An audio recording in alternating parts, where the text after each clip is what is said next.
Hi guys, welcome to another episode of Me Cooking, and today we'll be doing kuih Seri Muka, which is a very famous Malaysian dish. I guess it's famous. So the reason I'm doing this, guys, is because there's no Bazaar Ramadan this year, and I thought, alright, I might as well do it myself. As we know, there's two layers for the kuih Seri Muka, with the first layer being the glutinous rice, nasi pulut, and the top layer green color.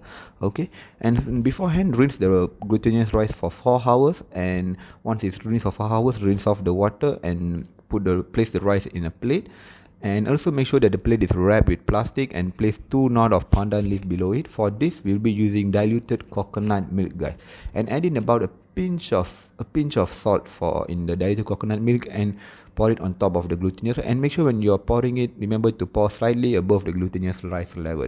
Okay, so that when we pour the green color mixture, it wouldn't penetrate below. And for the mixture, green color mixture, we'll be using concentrated coconut milk, adding about 3 unborn chicken, a pinch of salt, and whisk it thoroughly. Okay, and we're going to use about 3/4 cup of wheat flour, and also once you've put it in, whisk it thoroughly, and also we'll be adding sugar for this, and I'm using about 1 cup of sugar, and you can add in according to your blood sugar level. And if you have more higher tolerance, if you want to get diabetes fast, you can add more sugar. And finally proceed to add in the green color mixture, and once the mixture, which is pandan leaf, blended pandan leaf for the green color. Okay, so this is all natural thing, guys. There's no chemicals or whatever in this.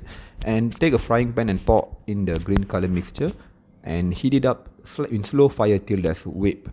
Okay, as for the glutinous rice, once it's cooked, remove the pandan leaf and make sure you've pressed it, make it mampat sikit. Okay, and pour in the green color mixture on top of the glutinous using a spoon, because you don't want it to go in too hard and penetrate below the glutinous rice. And once it's all said and done, steam it, guys, until it's cooked. And mine took 40 minutes to cook. And have fun, guys. Have a nice day. Selamat Hari Raya.